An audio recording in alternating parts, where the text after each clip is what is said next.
Hey, my friends, good morning. Flamengo is back in the game, right? Flamengo is back in the Carioca game.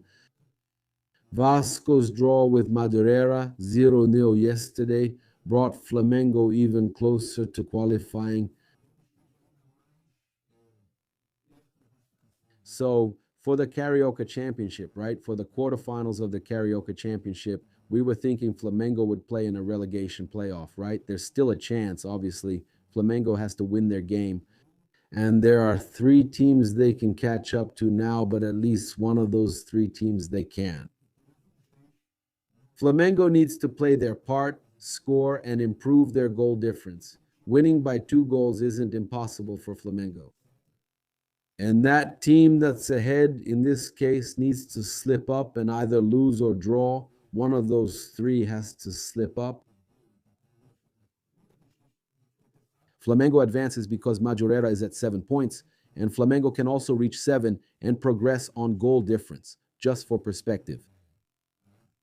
At this moment, Nova Iguaçu, with 5, the same number of games as Flamengo, has 1 more point. If Nova Iguaçu ties and Flamengo wins, goal difference doesn't matter. Boa Vista and Madureira tying doesn't help. They have to lose, and I'll tell you something, their matches aren't easy either. Take a look at Boa Vista's matches.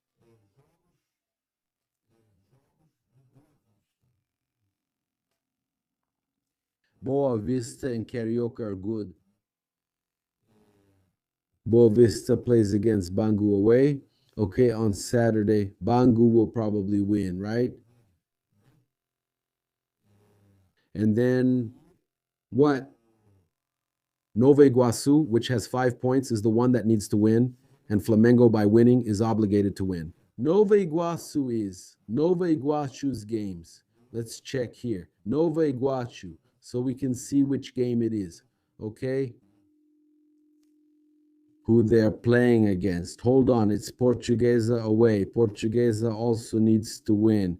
Okay? Portuguesa is there. They need to win. I think this game is the most complicated because Portuguesa now, they can't qualify anymore. Portuguesa can't qualify anymore, okay?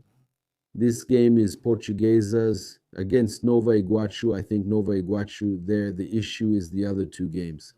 So we're talking about Nova Iguaçu, right?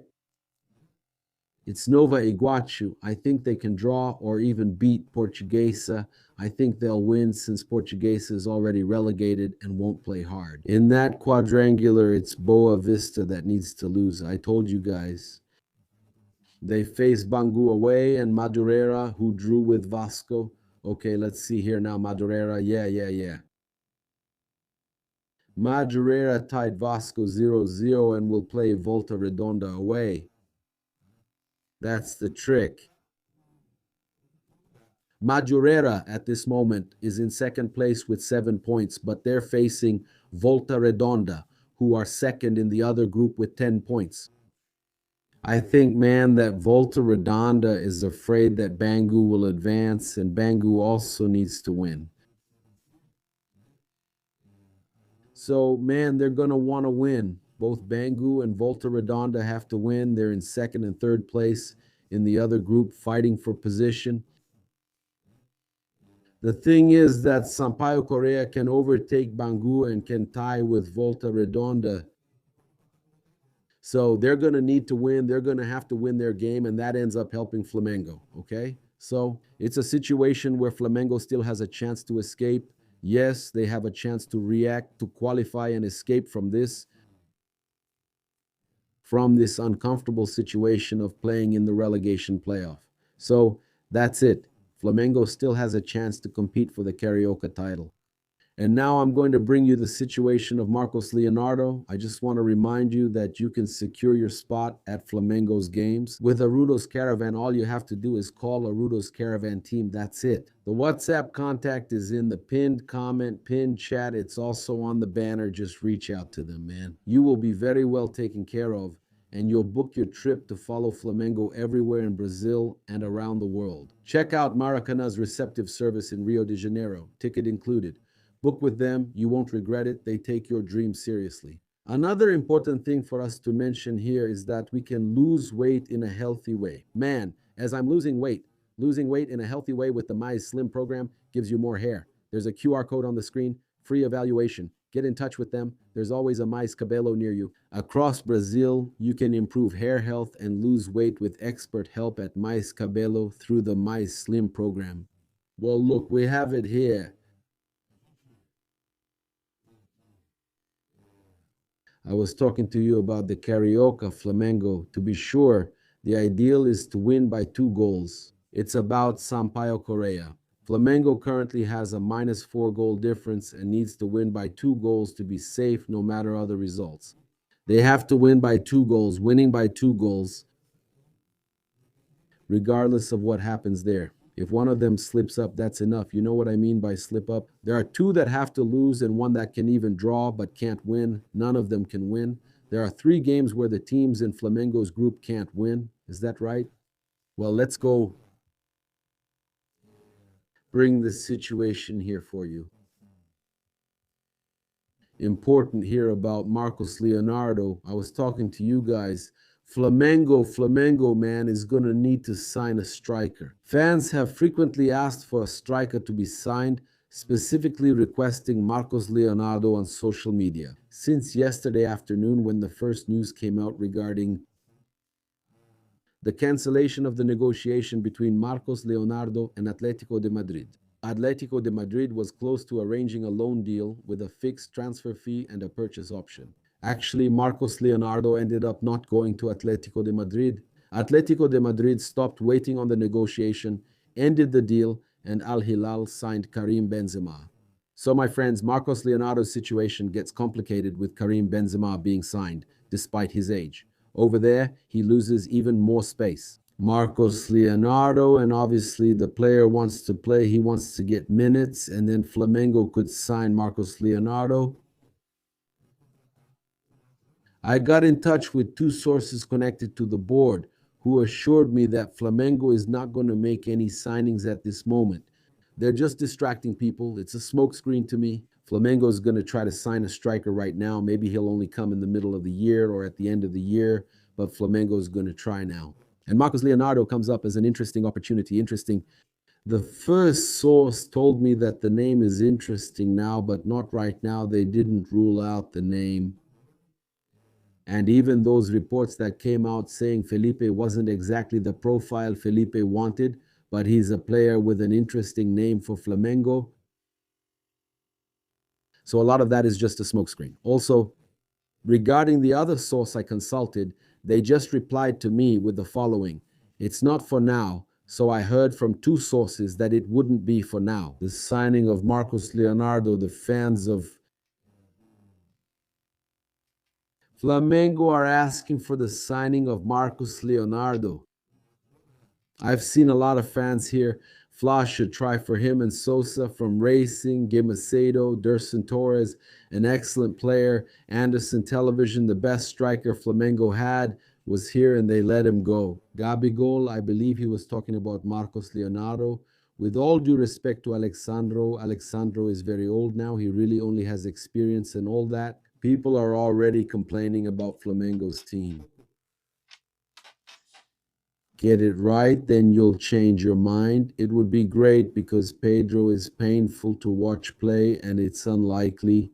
People are joking. Look, more hardworking than Pedro, slow as can be. People are upset. They're annoyed with Pedro. Then Jesse Fernandez says, for God's sake, Pedro needs someone to compete for the spot. Yeah, Flamengo should go after it. Right now, I don't see anyone else. Okay? And then we had Tiago Asmar Pilhado complaining a lot, right? About Pedro? I honestly think that Pedro is coming back. He had an injury at the end of the year. I think we need to be patient. He's a great player. He's playing really well, but I understand the people who are upset. Look at what Tiago said on Joven Pan Esporte. Enough of this Pedro bootlicking, huh? Pedro is like a traffic cone on the field. Pedro doesn't move on the field. He doesn't get around. You watch Pedro playing from the stadium and you almost feel sorry for him. So he's saying, Enough of the Pedro bootlicking on Jovem Sports. He's heavily criticizing the striker Pedro Thiago Asmar, also known as Pilhado, tearing apart Pedro's performance in this Super Cup and also in the last few games. So, what do you think, fan? Pedro really is in bad shape. I think he's coming back from an injury, and there was also that arm fracture issue. Honestly, I think he had these negative factors. Obviously, that's not an excuse, but I think Pedro is outstanding. Pedro played against Palmeiras in the match I think decided the championship, since we beat Palmeiras in a 6-point game at Maracanã. We defeated Palmeiras both home and away in the championship, and Flamengo also beat Palmeiras. And Pedro had a masterful performance. Pedro's participation was legendary. In that game, Pedro played really well, so I think we can't be too radical when we talk about Pedro. That's my opinion. I'd like to hear yours. I'm going to bring here now the interview with BAP talking about SAF and also about other situations that are happening in the Brazilian government. BAP really went all in on this whole situation with Olympic sports, SAF, and everything else. Let's follow BAP, who also talked about Paquetá's arrival. Everything he said was important, and I thought BAP's speech at Paquetá's presentation press conference was really good. Good afternoon, everyone. Thank you, Rodrigo. It's a pleasure to be here with you. As you mentioned, I'm usually not here to speak with you. And I didn't come here today to talk about signing a player for Flamengo's football team. For that matter, I have Bodo, I have Felipe, I have the club's regular channels. I think it's very important to share with you something that makes us very proud, and this is something important for Brazilian football. It's not just about Flamengo. We can be happy to have the economic and financial conditions to bring back a player to the country.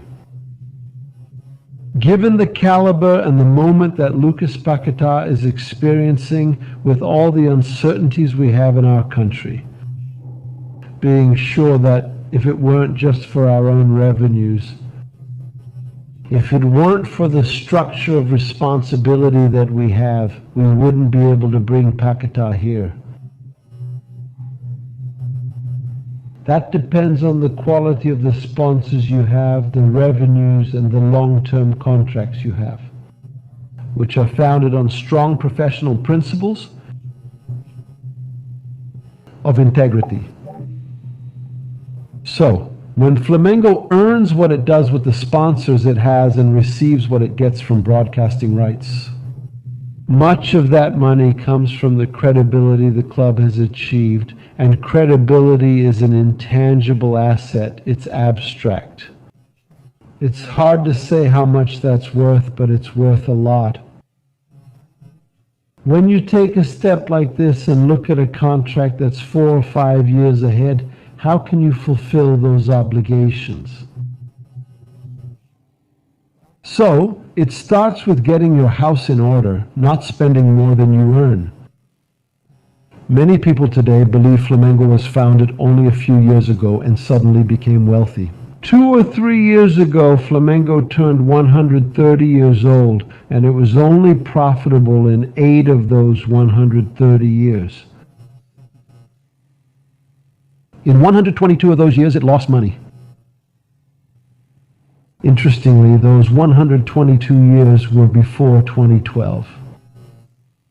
So, for us to get here today and be able to make a move like this is crucial for Flamengo, but even more so for Brazilian football. So that we can say, look, this is good for everyone in this room, for everyone who loves football. When you start looking at Europe, you wonder where these guys' money came from. How are they doing this? Can you look at Flamengo? Today, it's among maybe the 25 biggest club revenues on the planet. It's something very, very, very special. That was already important. Everything I said about bringing in other athletes, but when you start bringing in athletes of this caliber, that's going to be important for Brazil, for Brazilian soccer, for the Brazilian national team. And hopefully this will be an example for many others. So I'm not here today just to talk about an athlete we've signed. We're here to talk about what all of this symbolizes. And finally, to say that I heard Lucas say that maybe he didn't need Flamengo, but that he really needed Flamengo. Look, I'll tell you something. You were very kind and generous, but Flamengo does need you, and Brazilian soccer really needs you. Because I'll tell you something. The only advantage of getting older is experience. Some things can't be bought, right? Life is like a samba school parade. Money matters, but it's just one important part, not the only one. So, when you say that you're happy here, I'm sure you're coming back with the quality of your performance, the professional that you are, the character you have as a person, the human being who was born here and understands this. And you're going to be a spectacular example for the boys at Ninho and for other kids out there in the corners of Brazil, thinking that one day they can be Lucas Paquetá. So I'm going to give you this Obrigado Nação shirt. Because if it weren't for all the fans who support us, all the professionals who worked for your return, everyone who believed in us, the 45 million supporters, it would be absolutely impossible for us to be doing this. So, this is a positive football ecosystem that allows us to attract professionals like Boto, other athletes we've brought here, and Lucas Paquetá himself. People who came from the same world I did, which is the corporate world. When I got involved with this, they called me crazy. You're going to waste your time, lose money, lose your job, and your reputation. Because Flamengo already keeps you up at night, now it's going to take everything you have and still mess up your life. None of that happened, and 12 years later, I see a bunch of people younger than me wanting to come back. So it's the same as with Paquetá. When I got involved at 50, I could only persuade other over 50 crazy ones to join and help improve the club's management. When I see, not just at Flamengo, but at several other clubs, there are crazy guys who, at 40, are wanting to make this decision. I'm absolutely sure that there's something in common with your decision. It wasn't just because of the money, it was because of other things that are important. So it's biblical, right? The good son returns home. So welcome, thank you, President. BAP decided to embrace all the social sports clubs that are nonprofit and that support more than just soccer. Flamengo has 11 sports. And with the recent tax changes the country has been going through, some incentives and stimuli that historically existed have been vetoed. For clubs that maintain Olympic sports, Flamengo invests 70 million per year and receives 24 million from incentives. When do our friends from soccer get back in action? Here, we still owe 46 million in investments to support 1,128 athletes. Flamengo is one of the biggest Brazilian Olympic medalists, and it's the biggest in the Pan American Games, along with several other clubs. As it is today. It's better to be a SAF, not invest a single cent here, have no commitment to Olympic sports or to the development of athletes in Brazil, and pay less. I'm sure that when this was done, they didn't consider the impact it would have. So we're discussing Paquetá. If it stays the way it is, in the next 7 or 8 years, Flamengo will pay an additional 2.8 Lucas Paquetás in taxes. Switch places with me and with the other club presidents.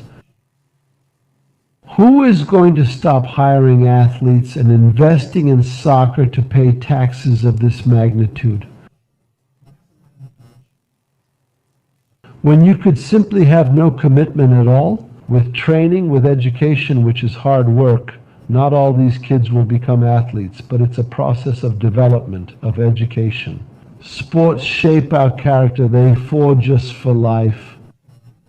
So, this is a call that Flamengo makes, not just for itself, but for all the other youth clubs in Brazil. If we don't move forward, It's unlikely we'll have other Lucas Paquetás at Flamengo or other Neymars at Santos or Rebecca's or Isakayas. So I'm absolutely sure that the congressmen and politicians in Brasilia were aiming at what they saw but hitting what they didn't see. I'm absolutely sure that wasn't the goal, but this is an absolutely dramatic impact.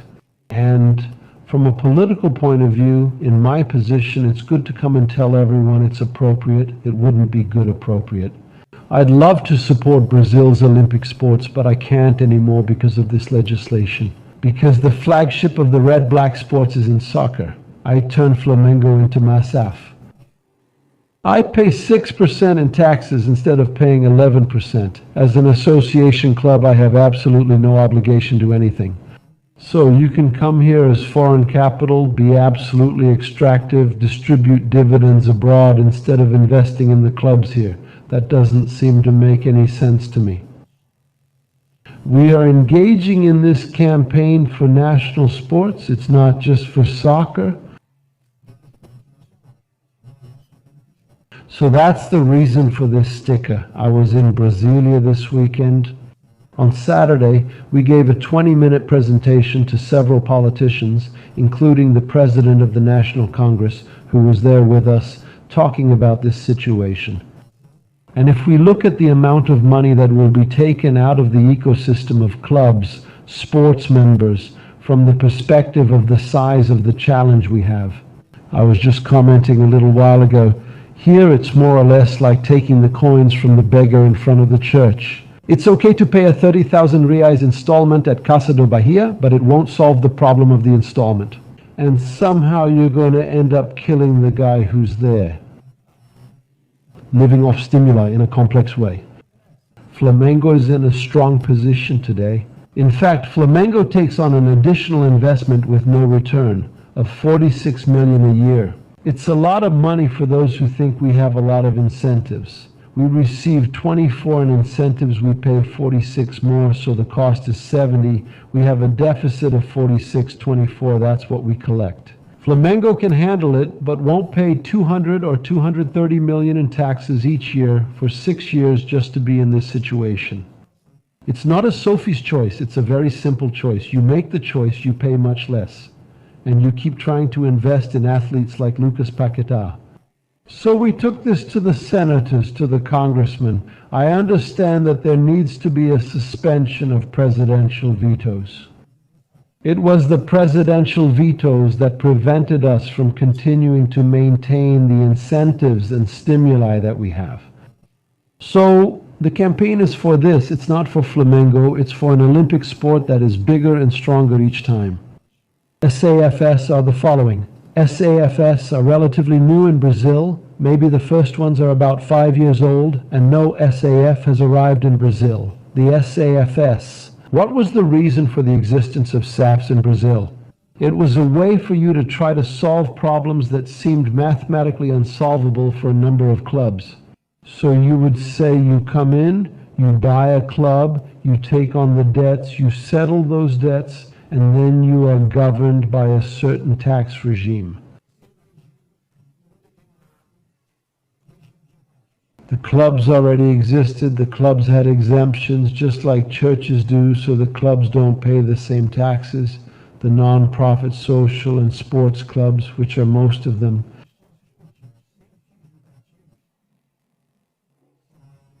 You had a series of tax exemptions. What is an exemption? You have to pay 10 and the other pays 0 because of that. When the law changes, they talk about the SAF and they talk about the clubs. When you say they are the same, you are implicitly saying, look at the social club that didn't pay A, B, and C because of an exemption. Now I'm going to veto this, and when he vetoes it, what's the consequence? You have to pay when you have to pay all of this. A SAF will pay 6% tax, while a non-profit social sports club will pay 11%. What's the advantage of being a social sports club? It's mathematical. So the best decision is this: everyone should switch. SAF doesn't invest in Olympic sports, provide subsidies, or help with training. It's all hard work. Anyone with kids understands this. 10, 12, 15 years of education, nutrition, healthcare, psychological care, training. This comes from these incentives. If you remove the incentives and you have no obligation, as is the case with SAFs, mathematically, what's the best alternative? You become an SAF, pay 6 in taxes, and you're done. Let's put it this way: in theory, of having to take care, in our case, of more than 1,100 boys for 10 or 12 years of their lives. So it doesn't make sense. I'll repeat, obviously, that wasn't the goal when it was done. Yeah, but it's a technocratic decision, simply like, look, you remove these incentives, right? So let's remove these incentives. The direct consequence is that you make a social sports club more attractive to become a SAF and not have any of this.